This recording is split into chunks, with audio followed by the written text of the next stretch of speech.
People think saving a life is glorious. It's not. It tastes like copper, stale coffee, and sheer blind panic. When Tom pressed his mouth to the icy lips of the most ruthless CEO in Houston, he wasn't thinking about romance. He was thinking about the crunch of ribs under his palms and the ambulance that was taking too long. He breathed life into a woman who owned half the city.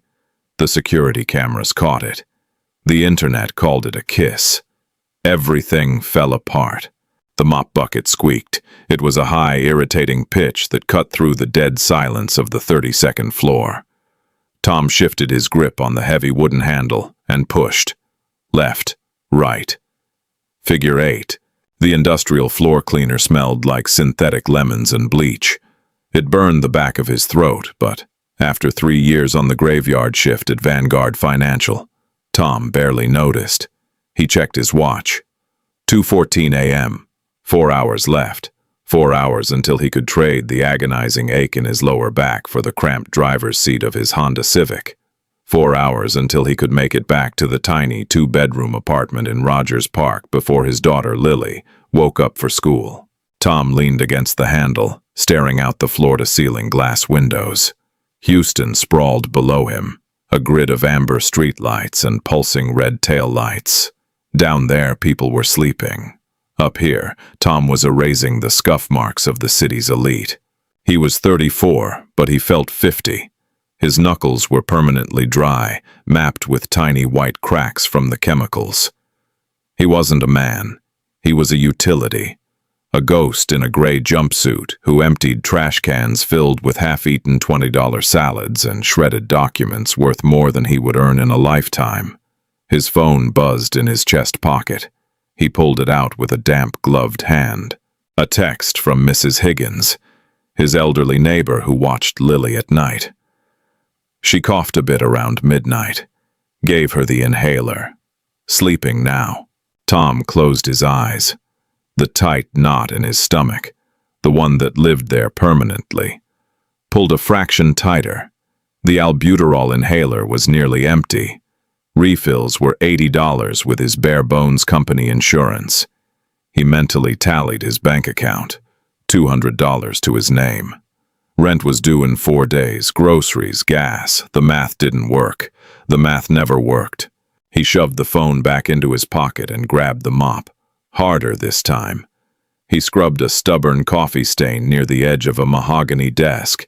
He didn't have time to be tired. Tired was a luxury. His radio crackled at his hip. Hodges. Tom unclipped the heavy Motorola unit. Yeah, Frank, go ahead. Got a spill on 50. Executive suites. Somebody dropped a bottle of wine or some shit. Get up there. Tom frowned. 50? That's the CEO's floor. Nobody is supposed to be up there past midnight. Well, somebody is. Frank's voice crackled through the static. And she's pissed. It's Kensington. I just saw her keycard swipe an hour ago. Get a move on before she fires us both. Camille Kensington. The name alone made the temperature in the building drop. Tom had never seen her in person, but he had cleaned up the aftermath of her rage. Shattered glass in conference rooms, whiteboards violently erased. She had inherited Vanguard Financial from her father 5 years ago and systematically gutted the board of directors. The press called her a visionary. The employees called her a sociopath. Copy that, Tom said. He wheeled his cart toward the service elevator. The air inside the metal box was stale. As the numbers ticked upward, Tom stared at his reflection in the polished steel doors. Dark bags hung under his brown eyes. His jaw was covered in 2 days of rough stubble. He looked exactly like what he was, a man barely treading water. The elevator chimed. Floor 50. The doors slid open, and the smell of cheap lemon bleach was instantly replaced by the scent of ozone, expensive leather, and silence. Thick plush carpet swallowed the sound of his work boots. The lighting here was soft, recessed, and warm. Art that cost more than houses hung on the walls. Tom pushed his cart down the hallway. The executive suite was at the far end, behind a set of heavy, frosted glass doors. A sliver of light leaked from underneath. He knocked once, softly. No answer. He knocked again, a little harder. "Custodial!" he called out. His voice felt too loud, too rough for the pristine hallway. Still nothing. Tom turned the handle. It was unlocked. He pushed the door open. "Ms. Kensington, Frank said there was a—" The words died in his throat. The office was massive, flanked by windows overlooking Lake Michigan. But Tom wasn't looking at the view. A heavy crystal tumbler lay shattered on the floor, a pool of amber liquid soaking into the white Persian rug. And 3 feet away, behind a desk the size of a dining table, a woman was on her knees. She was clawing at her own throat. Tom froze for a fraction of a second. The cynical part of his brain, the part ground down by years of being invisible, told him to back away. "Call security. Don't touch the billionaire. Liability. Risk." Then she made a sound, a high, thin, whistling gasp. Tom didn't think. He ran. He slid to his knees beside her, the wet mop forgotten in the hallway. Camille Kensington was smaller than he expected. Her tailored navy blazer was rumpled, her silk blouse torn at the collar where her perfectly manicured nails had desperately ripped it open. Her face was flushed a dark, terrifying purple. Her lips were swelling, turning a pale, sickly blue. Hey, look at me," Tom said, his voice dropping into the calm, authoritative register he used when Lily woke up from a nightmare. Camille's eyes, a piercing, terrifying ice blue, locked onto his. They were wide, unblinking, filled with absolute terror. Anaphylaxis, Tom thought. He'd seen it once before. A kid at Lily's school had eaten a peanut. This was exactly the same. The sudden, violent shutting down of the body. "Do you have an EpiPen?" Tom demanded. He grabbed her shoulders. She was trembling violently. "Medicine, where is it?" She couldn't speak. The whistling sound from her throat grew fainter. Air wasn't moving. She managed a jerky, uncoordinated wave toward her leather purse, spilled on the floor. Tom lunged for it. He dumped the contents onto the carpet. Lipstick, a platinum card, a mess of receipts, and there, a yellow plastic tube. He snatched it up, pulled the blue safety cap off, and gripped her thigh. "This is going to hurt." He jammed the orange tip into her outer thigh. A loud click echoed in the silent office. He held it there.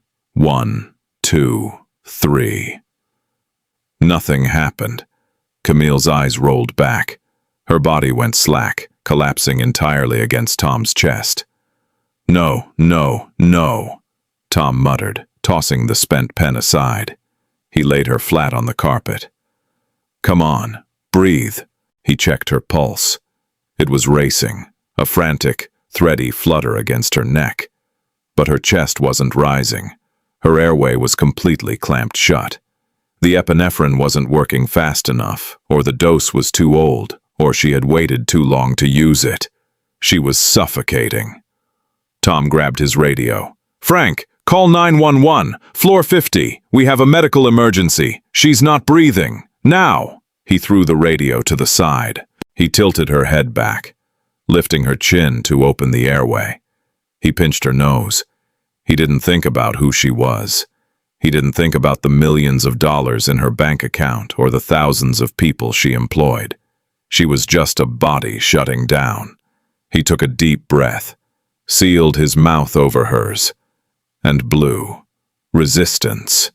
It was like blowing into a brick wall. Her throat was swollen shut. Tom pulled back, gasping. He repositioned her head. "Push harder," he told himself. "Force the air past the swelling." He sealed his lips over hers again. He pushed the air from his lungs with brutal force. Her chest rose, just a fraction. He pulled away, inhaled sharply, and came down again. Breathe. It wasn't gentle. It wasn't a kiss. It was violent, desperate mechanics. Blood from her cracked lips smeared against his mouth. He tasted the bitter metallic tang of whatever she had eaten, mixed with copper and adrenaline. In the corner of the ceiling, a small black dome, the executive security camera, panned silently downward, its red light blinking. Tom pushed another breath into her. Then he started chest compressions. 30 pushes. 2 breaths. "Stay here," Tom grunted, the sweat dripping from his forehead onto her pale cheek. "Don't you die on my shift. Come on." He came down for another breath. As his mouth sealed over hers, Camille's body convulsed. Her eyes snapped open. The epinephrine finally hit her system like a freight train. She gasped. A massive, ragged, tearing sound. Her arms flailed out in blind panic, her fingers catching the collar of Tom's gray jumpsuit. She pulled him down as she arched upward, coughing violently, dragging air into her starved lungs. For a split second, they were tangled together on the floor. Her hands gripped his collar, pulling him tight against her, their faces inches apart, chests heaving. Then the elevator chimed. Footsteps pounded down the hallway. "Over here!" Frank's voice yelled, followed by the heavy boots of paramedics. Tom instantly scrambled backward, crab walking away from her. He bumped into the heavy mahogany desk and stayed there, chest heaving, wiping the blood and saliva from his mouth with the back of his dirty glove. The EMTs swarmed the room. They shoved past him without a glance, dropping heavy bags of gear. "BP is dropping. Let's get a line in," a medic shouted. "Ma'am, can you hear me?" Camille was wheezing, coughing violently, but she was breathing. Through the forest of blue EMT uniforms, her ice-blue eyes found Tom. She stared at him. She didn't blink. Her hands were still curled into fists. "Clear the way, buddy," a second medic said, elbowing Tom aside as they loaded her onto a collapsible stretcher. Tom stood up. His knees shook. He watched as they wheeled the most powerful woman in Houston out of her office, the sirens already wailing down on the street level. The room was suddenly empty. The spilled wine soaked into the rug. The empty EpiPen lay discarded near a shattered crystal glass. Frank stood in the doorway, pale and sweating. "Jesus Christ, Hodges, what happened?" Tom looked at his hands. They were trembling. "She choked, I think." "You think?" Frank rubbed his face. "Look at this mess. Clean it up. Management is going to have our heads." Tom didn't argue. He picked up his mop bucket. He didn't feel like a hero. He felt sick. He scrubbed the wine out of the rug, threw away the shattered glass, and wiped the blood off the hardwood floor. He finished his shift. He clocked out at 6 a.m. He drove home in silence. The key stuck in the lock. It always did. Tom had to jiggle it left, pull it out a fraction of an inch, and twist hard. The door clicked open. The apartment smelled like old radiator heat and the cheap lavender soap Mrs. Higgins liked to use. The old woman was asleep on the lumpy sofa, a knitting magazine resting on her chest. Tom touched her shoulder gently. "Mrs. Higgins, I'm back," she snorted, blinking awake. "Oh, Thomas, good morning." She gathered her things slowly. "Lily slept fine after the inhaler. Just a little wheeze. Make sure she drinks warm water." "Thank you," Tom said, pressing 2 $20 bills into her hand. It physically hurt to part with the cash, but he couldn't afford to lose her. "See you tomorrow." After she left, Tom stood in the quiet living room. The adrenaline from the night before had completely burned off, leaving behind a hollow, aching exhaustion. His ribs hurt. His jaw felt tight. He walked into the tiny bathroom and stared at the mirror. There was a faint smear of dried blood at the corner of his mouth. Camille Kensington's blood. He turned on the tap and scrubbed his face until the skin was raw. He didn't want to think about the 50th floor. He didn't want to think about the cold, terrifying weight of a dying woman in his arms. He just needed to make oatmeal. "Dad." Tom turned off the water. Lily stood in the doorway. She was 7, wearing oversized unicorn pajamas, rubbing her eyes. Her dark hair was a bird's nest of tangles. "Hey, Bug," Tom said, forcing a smile that didn't reach his tired eyes. He crouched down. "How's the chest feel?" "A little tight," she squeaked. She coughed, a dry rattling sound that made Tom's heart drop. "All right, warm water and oatmeal. Let's go." For the next 2 hours, Tom played the role. He was the invincible dad. He made breakfast, packed a lunch of half a turkey sandwich and an apple, and braided her hair. He walked her 3 blocks to the elementary school, holding her small hand. He didn't feel like a man who had saved a billionaire's life. He felt like a father trying to keep his kid breathing. When he finally got back to the apartment, it was 9 a.m. He had 6 hours to sleep before he had to wake up, pick Lily up, make dinner, and go back to the tower. He collapsed onto the unmade bed, barely managing to kick off his boots. He reached for his phone to set his alarm. There were 42 missed calls. Tom stared at the screen, his brow furrowed. Frank. Frank again. An unknown number. Frank. Another unknown number. He unlocked the phone. A text message from Frank sat at the top of his notifications. "Hodges. Turn on Channel 5. Now." A cold spike of dread nailed Tom to the mattress.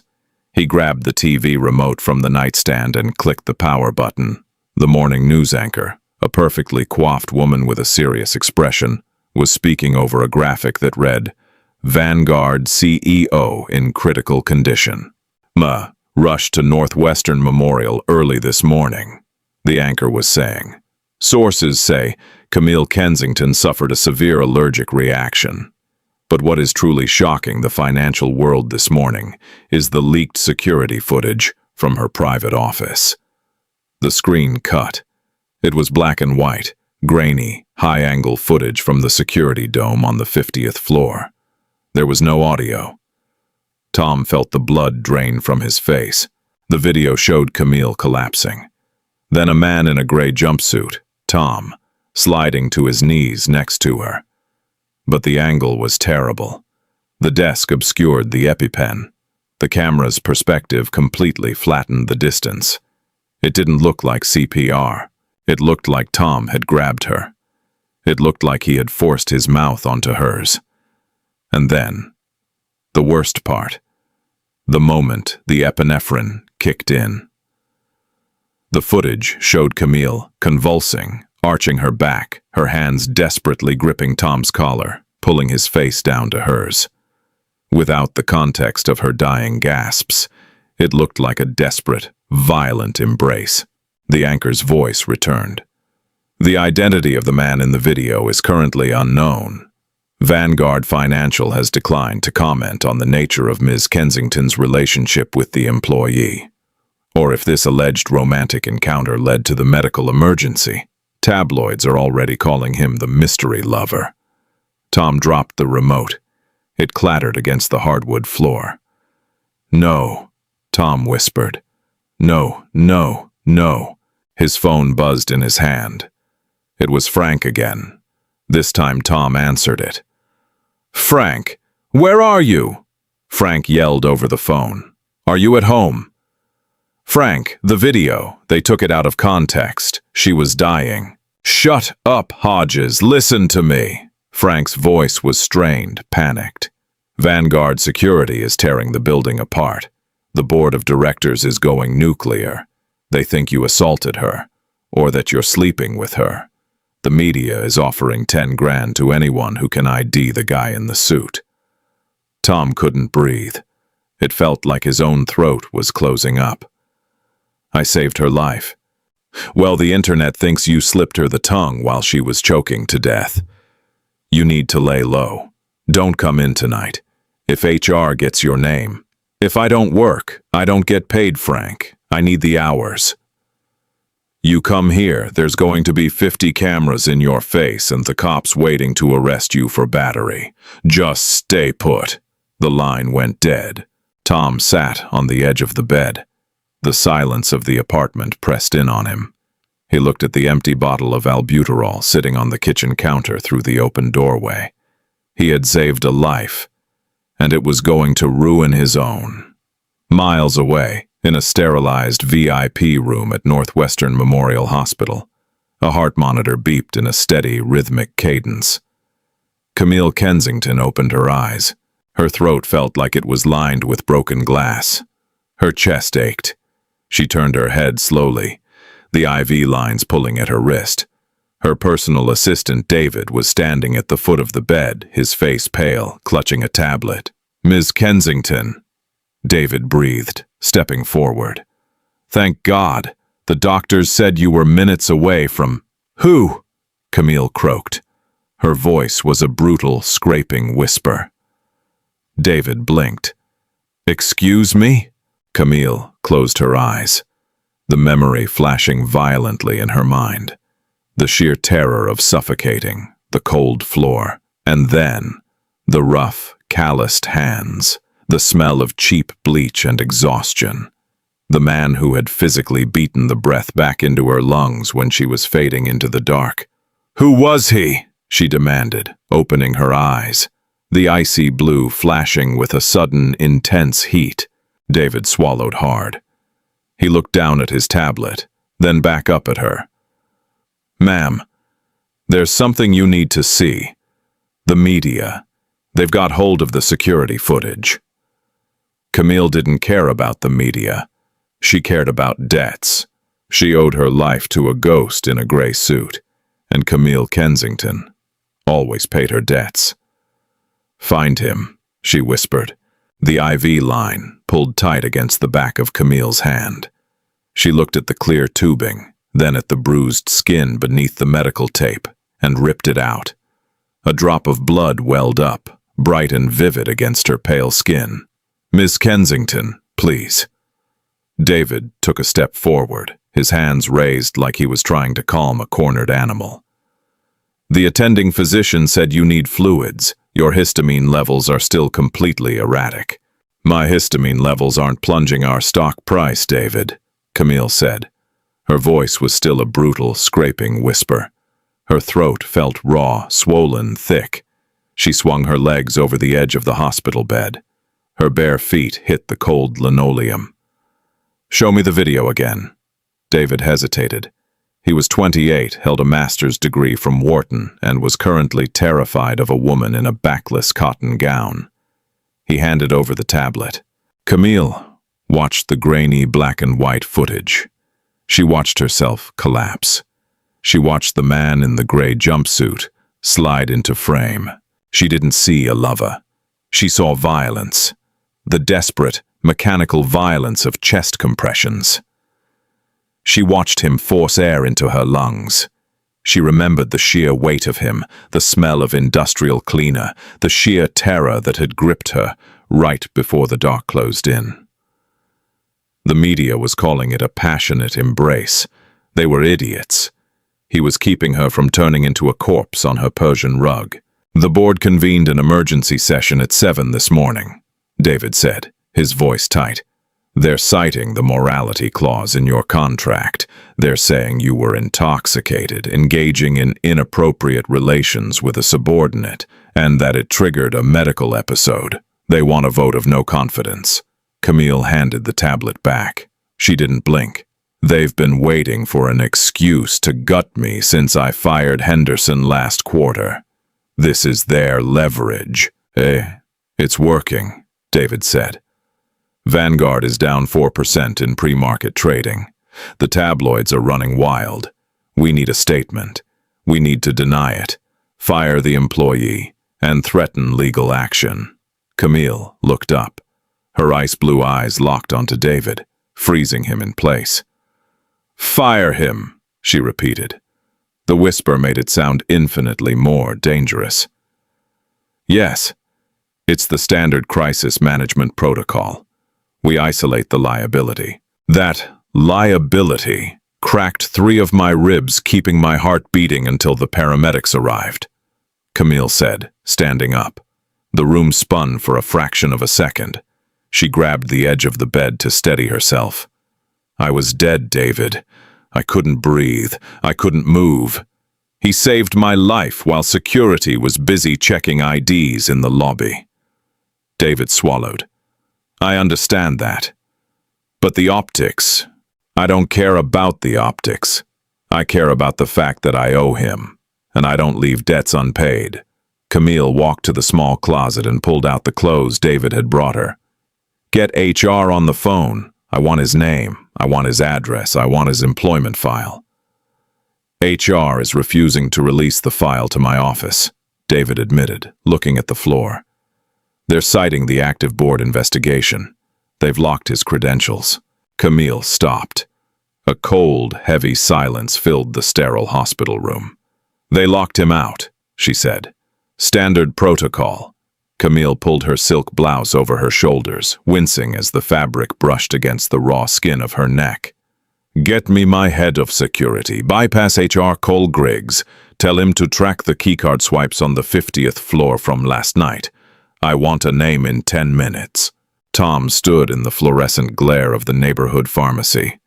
The hum of the coolers behind him sounded like a dentist's drill. "Declined." The pharmacist, a tired-looking woman with thick glasses, slid the debit card back across the counter. She didn't make eye contact. They never did.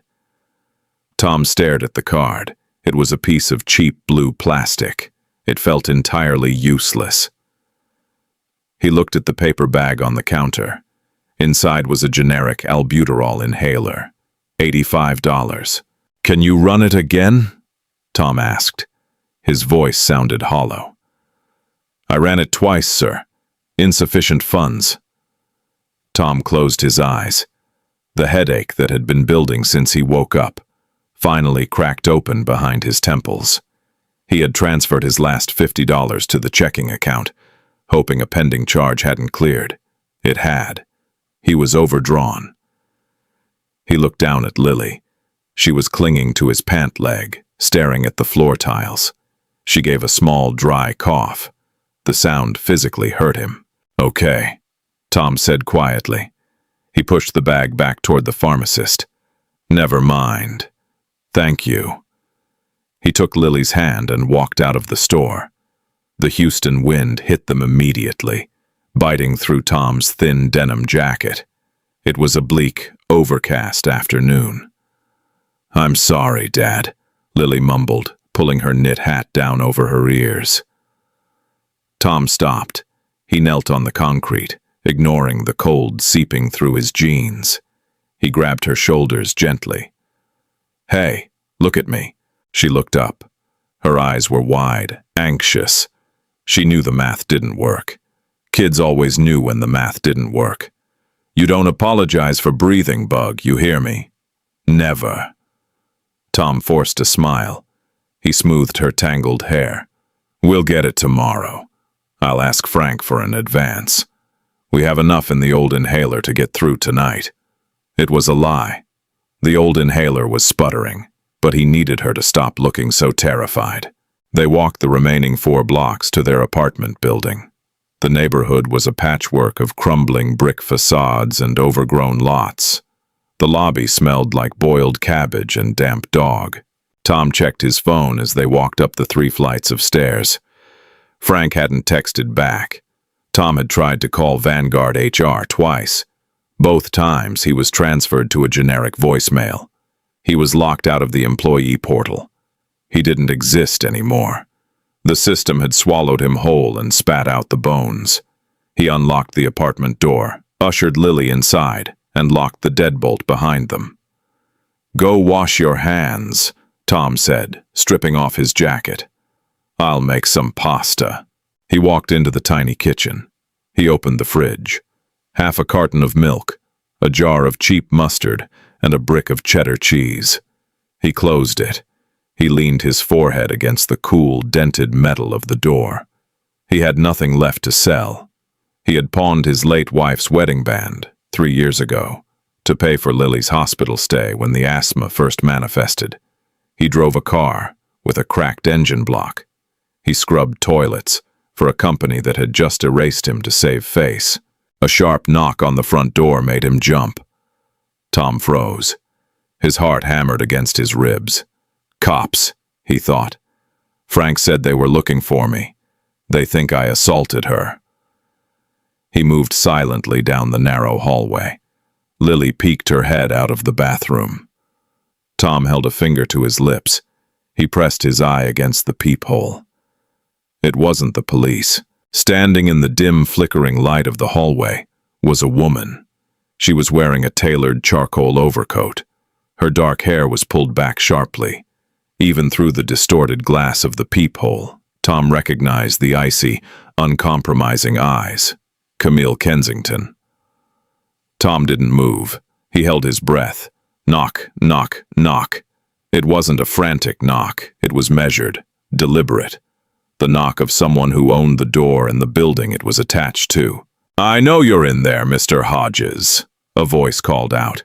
It was raspy, strained, completely devoid of the usual corporate polish. "My security team tracked your license plate. Open the door."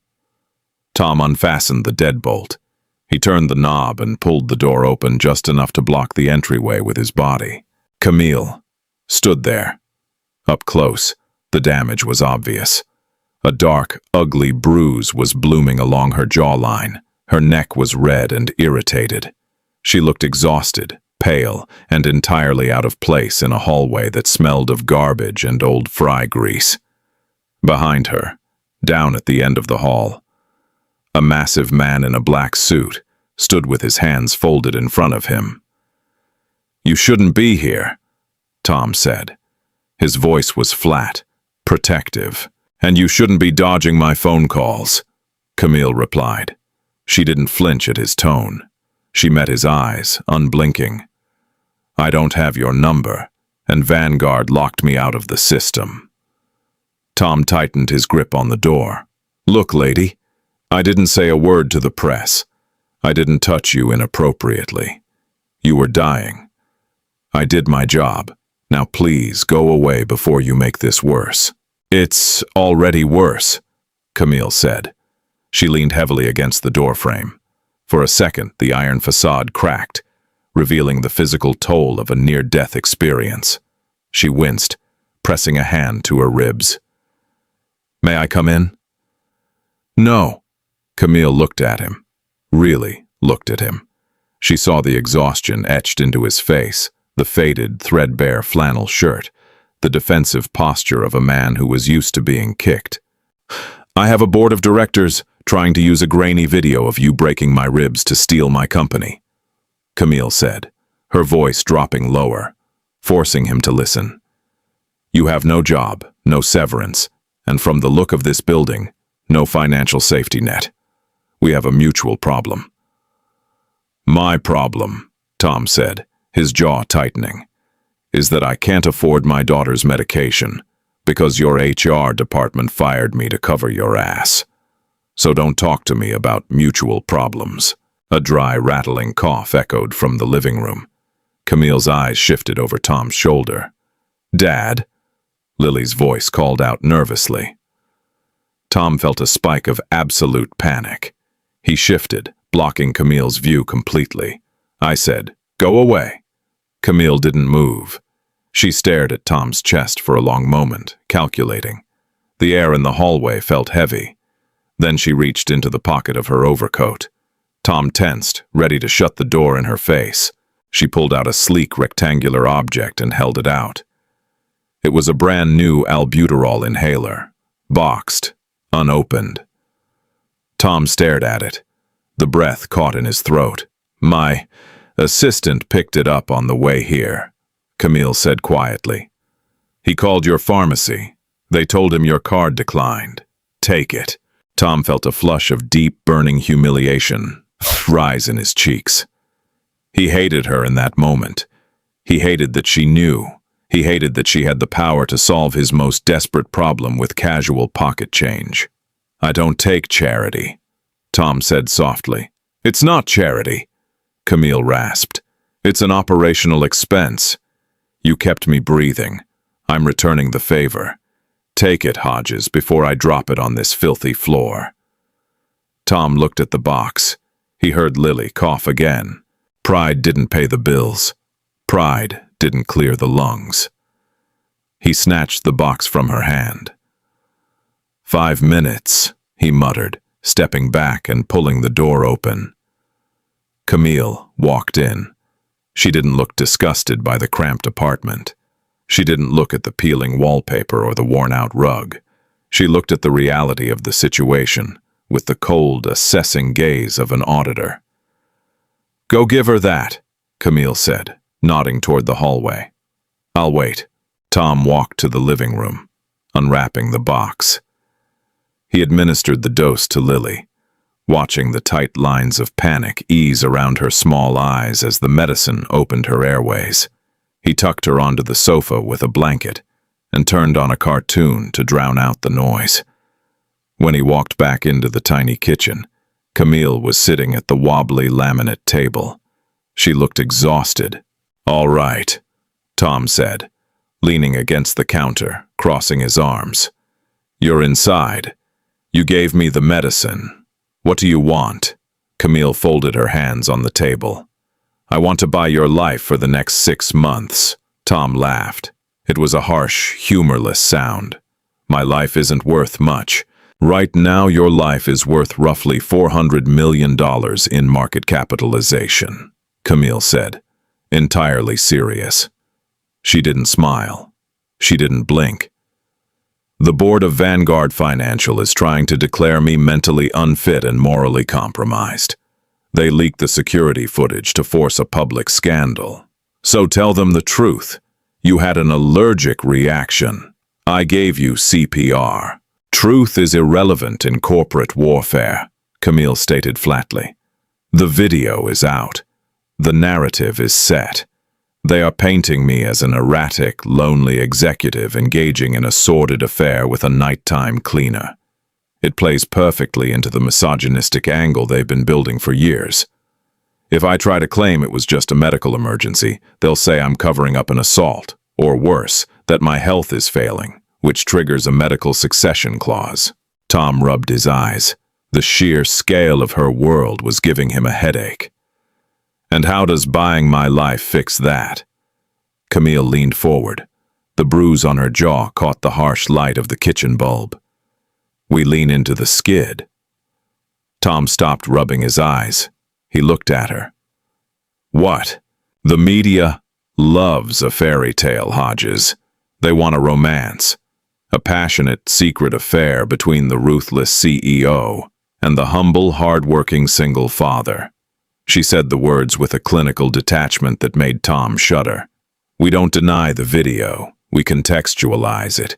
We go public. We tell them we've been seeing each other quietly. You were visiting my office. I had a minor reaction to something I ate. You administered the EpiPen, and the footage they saw was a moment of panic and relief. You want me to pretend to be your boyfriend?" Tom stared at her, dumbfounded. "Are you insane?" "I am pragmatic." Camille sat back. "If we are a united front, a genuine couple, the morality clause evaporates. It's no longer a scandal. It's a modern romance. The board loses their leverage. The shareholders eat it up. The stock stabilizes." "I am a janitor," Tom said slowly, pointing at his own chest. "You are a billionaire. Nobody is going to believe that. People believe what they want to believe. You're conventionally attractive. You have a tragic backstory. You saved my life." Camille ticked the points off on her fingers. "The PR department can polish you up in an afternoon." "No." Tom pushed off the counter. "Absolutely not. I want my job back. I want back pay for the shifts I missed, and I want to be left alone." "Your job is gone," Camille said coldly. "Even if I force HR to reinstate you, the press will camp outside this building forever. They will follow your daughter to school. They will dig into your late wife's medical debt. They will ruin your life to get a headline." Tom froze. his hands balled into fists. "Don't bring my family into this." "They are already in it!" Camille's voice rose, a sudden, sharp crack of thunder in the small kitchen. She winced, touching her throat, and lowered her voice back to a raspy whisper. "You think you can hide from this? You are the mystery lover on every news channel in the country. By tomorrow, someone will ID you. When they do, the media circus will rip this door off its hinges." She stood up. She walked slowly toward him. Despite being 6 inches shorter, she projected a tidal wave of pressure. "I am offering you a shield," Camille said, stopping 2 feet away from him. "You sign an NDA. You sign a contract for 6 months of public appearances as my partner. You move out of this place. You and your daughter relocate to my penthouse. It's highly secure. No press. Private tutors for her." Tom's chest tightened. He looked away, staring at the peeling paint on the cabinets. "And compensation," Camille added quietly. "I don't want your money." "Yes, you do. You're just too proud to admit it." Camille reached into her coat again. She pulled out a folded piece of heavy stock paper and placed it on the kitchen counter next to Tom's hand. "That is a cashier's check," Camille said, "for $250,000. It is the signing bonus. If you complete the 6 months, you get another $500,000, tax-free, paid through a shell consulting firm." Tom stared at the piece of paper. He didn't touch it. It felt like a trap. It felt like selling his soul. $750,000. It was a number so large it didn't compute.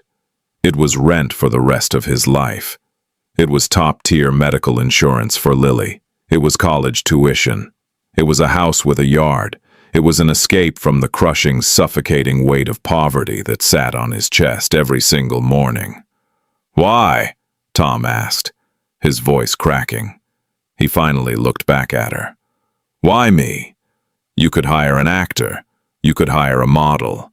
"Because the board has the security logs," Camille replied, her blue eyes softening just a fraction. "They know it was you in that room. It has to be you." She paused, and for the first time, the corporate armor dropped entirely. The CEO vanished, and Tom saw the woman who had been dying on the Persian rug. "And because," Camille whispered, "I owe you my life. I can't give you back your anonymity. That was destroyed the second that video leaked. But I can give you a future.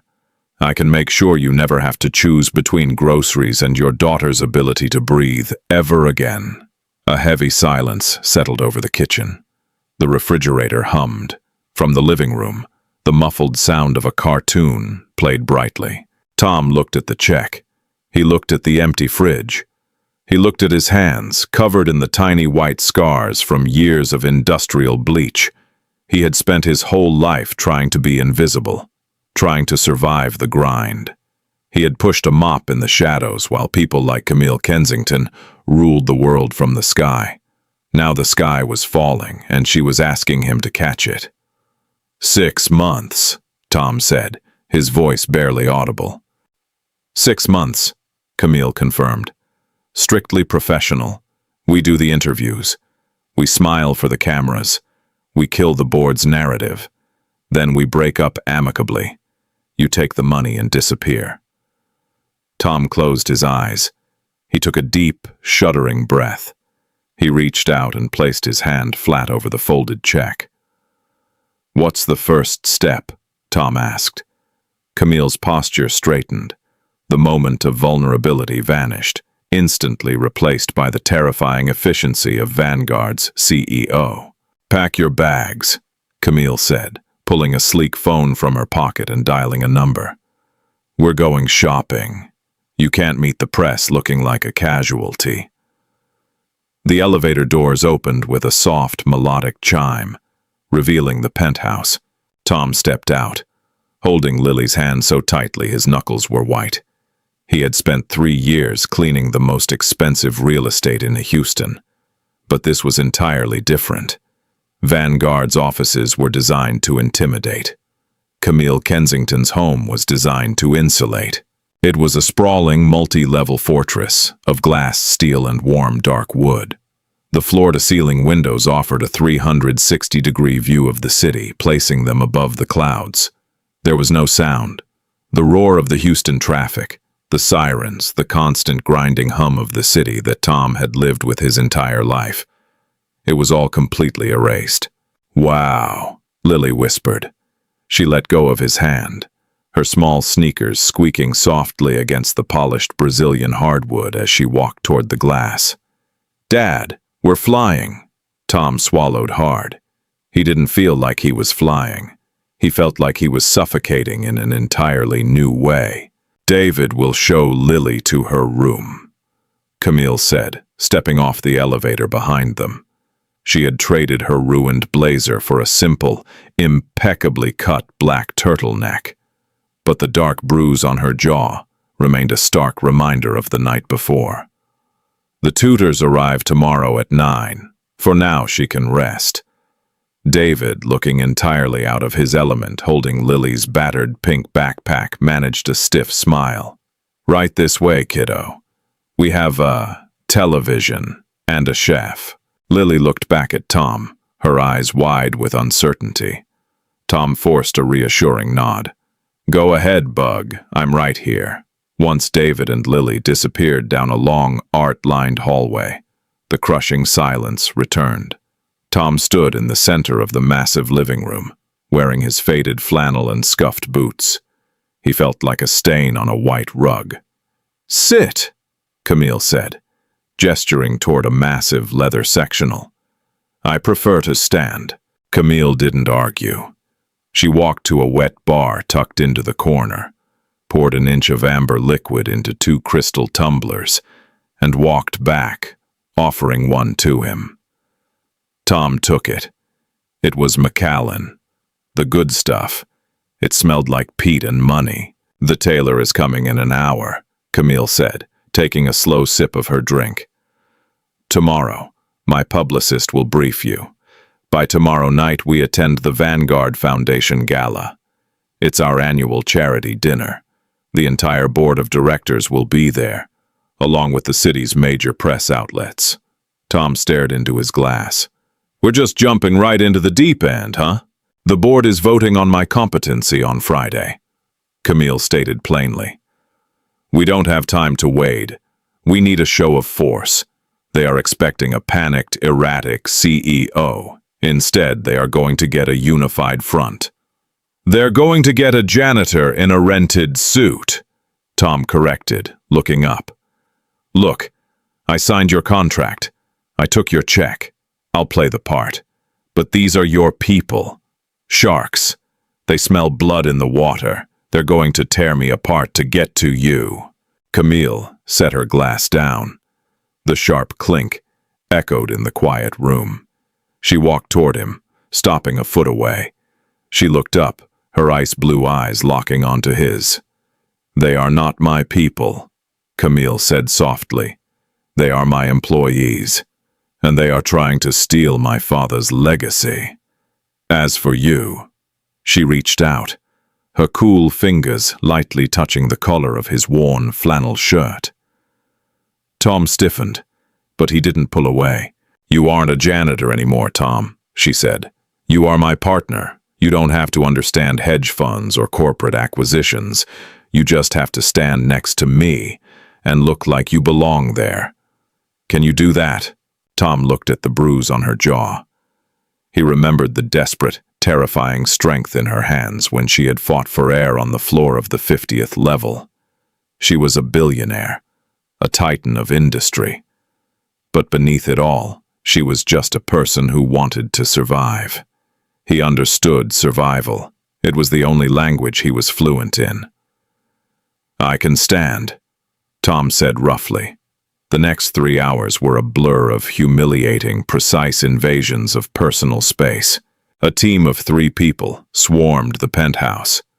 A barber sat Tom in a chair in one of the guest bathrooms, wrapping a hot towel around his face before scraping away 3 days of rough stubble with a straight razor. They trimmed his hair, tightening the edges, washing away the smell of cheap soap and replacing it with something that smelled faintly of cedar and bergamot. Then came the tailor, an older Italian man who spoke in rapid, hushed tones while poking Tom with pins. Tom stood perfectly still in front of a full-length mirror as a bespoke charcoal tuxedo was practically built around his shoulders. When it was over, the team packed up and vanished as quickly as they had arrived. Tom was left alone in the guest bedroom. He turned to the mirror. He didn't recognize the man staring back. The heavy bags under his eyes were still there, but they no longer looked like exhaustion. They looked like a quiet, dangerous intensity. The charcoal suit fit him flawlessly, broadening his shoulders, tapering at his waist. He didn't look like a guy who checked his bank account before buying a gallon of milk. He looked like money. Old, quiet, dangerous money. The bedroom door clicked open. Camille stood in the doorway. She was wearing a floor-length emerald green gown that left her shoulders bare. Her dark hair was swept up, and diamond drops hung from her ears. But the makeup artists hadn't completely hidden the bruise on her jaw. It was a deliberate choice, a battle scar worn proudly. She stopped, her eyes sweeping over Tom. For the first time since they had met, the cold, calculating CEO faltered. She blinked, a flicker of genuine surprise crossing her face. "Well," Camille murmured, the rasp in her voice catching slightly. The Italian didn't disappoint. Tom adjusted the cuffs of the crisp white shirt. It felt like armor, heavy, unfamiliar armor. "It feels like a costume." "It is," Camille said, walking into the room.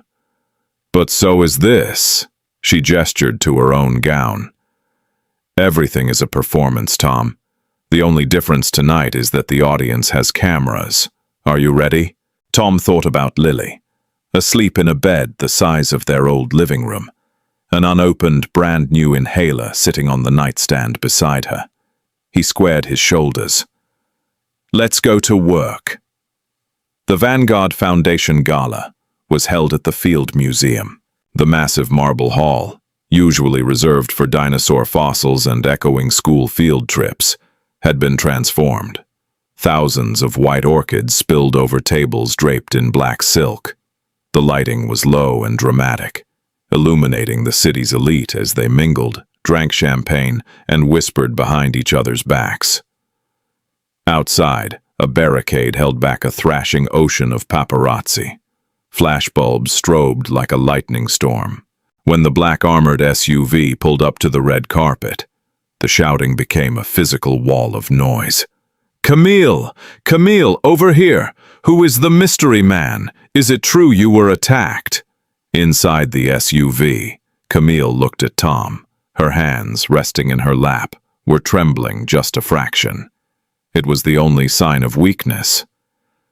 "Don't look at the cameras," she instructed, her voice tight. "Look at me, or look straight ahead. Do not answer questions. Just keep walking." Tom reached out. He didn't think about it. It was instinct. He placed his large, calloused hand over hers, completely engulfing it. Her skin was freezing. "I've got you," Tom said quietly. Camille looked at his hand, then up into his eyes. The panic in her chest, the residual terror from the anaphylaxis that had been threatening to drown her all day, suddenly leveled out. He was an anchor. Heavy. Real. The door opened. Tom stepped out first. The flashbulbs were blinding, an immediate, violent assault on his senses. He ignored them. He turned, offering his hand to Camille. She took it, stepping out onto the red carpet in a flash of emerald green. The crowd went wild. Tom slid his arm around her waist. It was part of the contract, part of the act. But the moment his hand settled against the silk of her gown, it felt violently real. He kept his posture rigid, his face a mask of absolute calm, shielding her body with his own as they walked the gauntlet. They made it inside, trading the screaming press for the hushed, predatory stares of the Vanguard elite. Every head in the room turned. The whispers were immediate, a collective, hissing intake of breath. "Show time," Camille murmured under her breath, pasting on a flawless, razor-sharp smile. They hadn't taken 10 steps into the grand hall before the crowd parted, revealing a tall, silver-haired man in a stark black tuxedo. He held a glass of gin, his eyes crinkling in a smile that didn't reach his eyes. Richard Gallagher, chairman of the board, the man who had leaked the tape.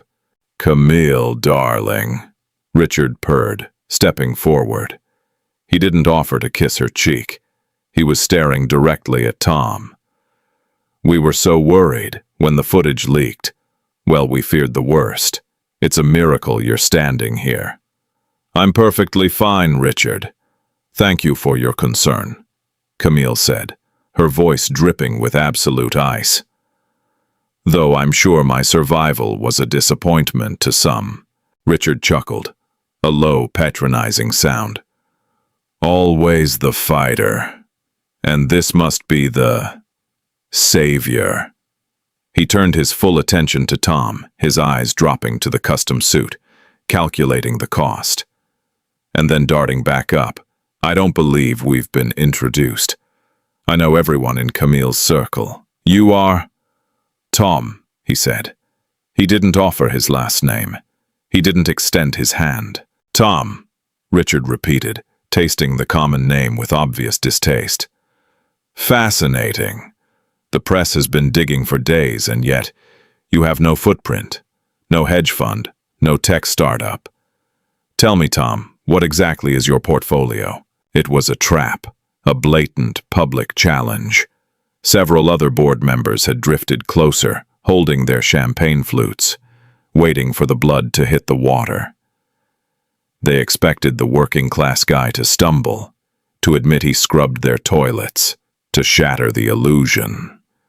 Camille stiffened. She opened her mouth to intervene, but Tom squeezed her waist gently, silencing her. Tom looked at Richard. He didn't see a titan of industry. He saw the man whose corner office on the 48th floor he had cleaned every Tuesday. He saw the empty bottles of cheap vodka hidden in the bottom drawer of the mahogany desk. He saw the shredded divorce papers and the frantic red-inked margins of failing quarterly reports. Tom stepped forward, closing the distance between them. He was 2 inches taller than Richard and 100 pounds heavier. The sheer physical presence of a man who worked with his hands backed the chairman up half a step. "My portfolio, Richard, is keeping things clean," Tom said. His voice was low, gravelly, and carried effortlessly over the classical quartet playing in the background. "When a mess is made, I step in and fix it, usually quietly, usually before people even realize how deep in the garbage they actually are." The color drained from Richard's face. "For instance," Tom continued, his eyes locking onto Richard's with a dead, unblinking stare, "I know that when things get stressful, people leave evidence of their failures in their wastebaskets, financial drafts, misplaced funds, the kind of trash that ruins careers if it isn't properly disposed of." Silence dropped over the immediate circle of executives like a lead weight. Tom wasn't talking about the stock market. He was talking about Richard's actual physical trash, but to the board, it sounded like a blatant threat from a corporate fixer. It sounded like Tom had dirt on every single one of them. "Camille handles the future of Vanguard," Tom said, stepping back, slipping his arm seamlessly around Camille's waist once again. "I handle the liabilities. So if anyone has an issue with her leadership, or questions about our relationship, you can bring it to me, and we can review the trash." Richard swallowed thickly. He looked at Tom, then at Camille. The patronizing smirk was completely gone, replaced by a deep, unsettled paranoia. "Enjoy the gala, Richard," Camille said smoothly. She turned, guiding Tom away from the chairman and into the crowd. They walked in silence for a few moments, moving toward a secluded balcony overlooking the museum's dinosaur exhibits. The moment they were out of earshot, Camille let out a breath she seemed to have been holding for 5 years. She turned to Tom. Her ice-blue eyes were wide, practically glowing in the dim light. "What?" she breathed. "Was that?" "He drinks cheap vodka out of a flask and throws the empties in the recycle bin," Tom said flatly. "And last month he shredded a document from the SEC, but the machine jammed. I had to pull it out by hand. I know how to read." A sound escaped Camille's lips. It was a laugh. A real, genuine, startlingly bright laugh that stripped away the terrifying CEO and left behind a woman who was utterly delighted.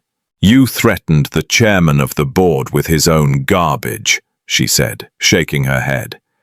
"He thinks you're a private investigator or an assassin. I told him the truth. I clean up messes." Camille stopped laughing.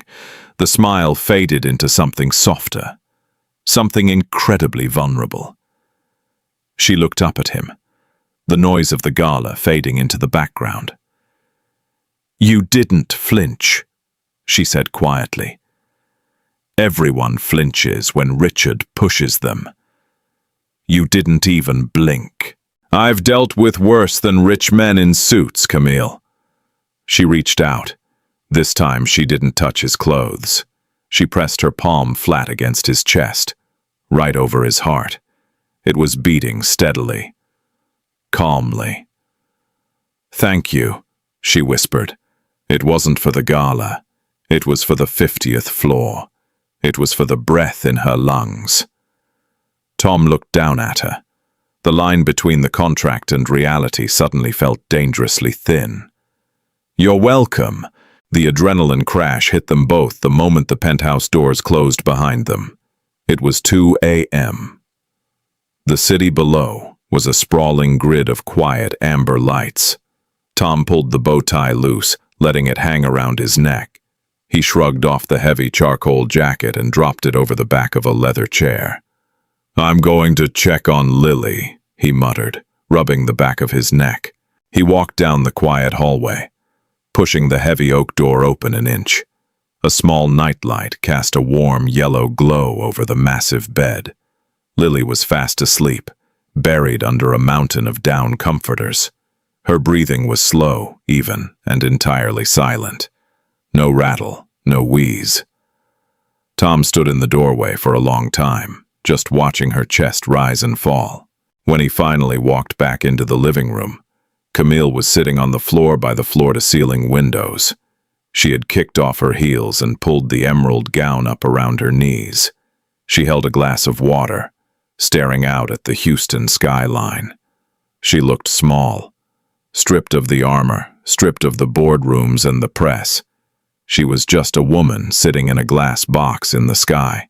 Tom walked over and sat down on the hardwood floor next to her. He stretched his long legs out, crossing them at the ankles. For a long time, neither of them spoke. "The PR team just sent the morning headlines," Camille finally said.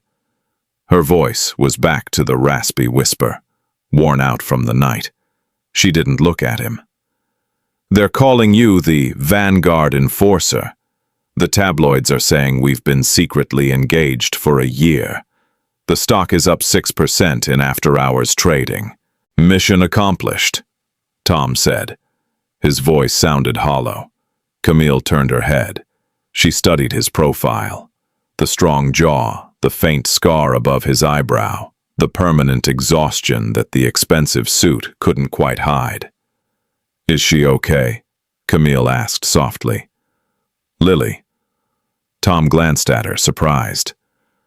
"She's sleeping, breathing easy. The new medicine works." Camille nodded slowly. She looked down at her glass of water. "I know what it feels like," she said, the words barely audible.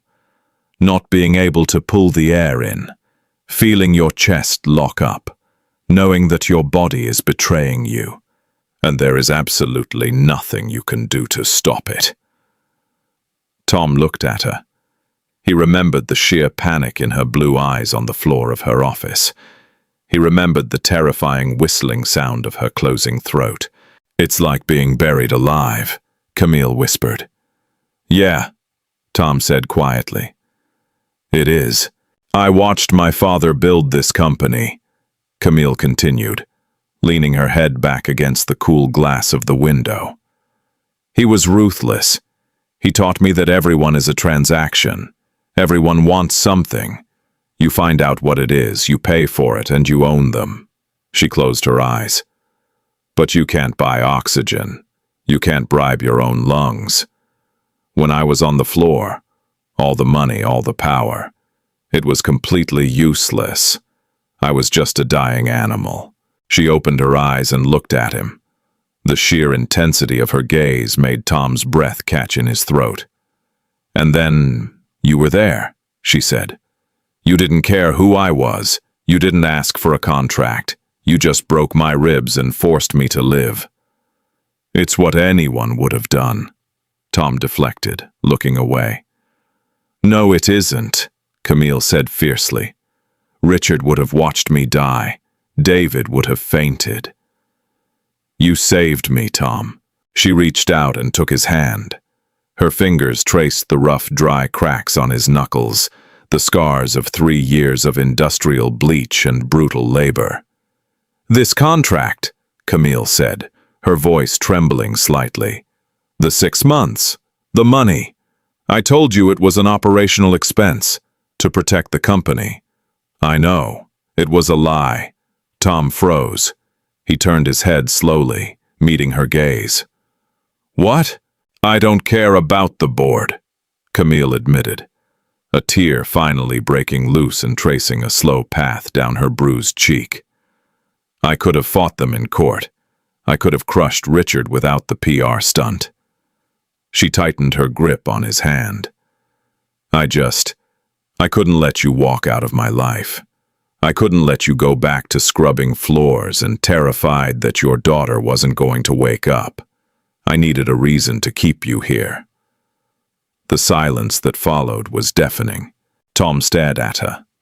The billionaire, CEO, the ruthless visionary. She was terrified. She had built a fortress of money and power, and she was entirely alone inside it, until a ghost with a mop bucket had broken the walls down. Tom looked at her hand, wrapped around his. He thought about the tiny, crumbling apartment in Rogers Park. He thought about the constant, grinding fear that had lived in his chest for 3 years. He didn't want to go back, not just for Lily, for himself. He unlaced his fingers from hers, and for a split second, a flash of pure devastation crossed Camille's face. She thought he was pulling away. She thought the transaction was over. Instead, Tom lifted his hand and gently wiped the tear from her cheek with his thumb. His rough, calloused skin was a stark contrast to the soft silk of her face. 6 months is a long time, Camille, Tom said, his voice dropping to a low, steady rumble. Camille's breath hitched. Is it? It's long enough to figure out if this is just a trauma bond, Tom said, a faint, genuine smile touching the corners of his mouth. Or if you actually like guys who buy their flannels at a thrift store. Camille let out a shuddering breath, a watery laugh escaping her lips. She leaned into his hand, her eyes fluttering shut. I think the tailor fixed the flannel problem. He tried. Tom shifted, moving closer to her. The massive, cold penthouse suddenly felt entirely different. It didn't feel like a glass cage anymore. It felt warm. It felt like breathing. Tom, Camille whispered, opening her eyes. The ice in them had completely melted. Yeah. Don't disappear on me. Tom leaned in, resting his forehead against hers. He didn't taste copper or stale coffee or blind panic anymore. He just felt the steady, even rhythm of a heart he had kept beating. I'm right here, Tom said. I'm not going anywhere. Sometimes, the biggest rescues don't happen in a hospital room. They happen in the quiet moments after the chaos, when 2 people realize they no longer have to survive alone. Tom and Camille's journey proves that the lines dividing our worlds are only as strong as we allow them to be. If this story of grit, survival, and unexpected connection hit home for you, please hit that like button to support the channel. Share this video with someone who needs a reminder that the second chances exist, and subscribe so you never miss another deeply human, grounded story.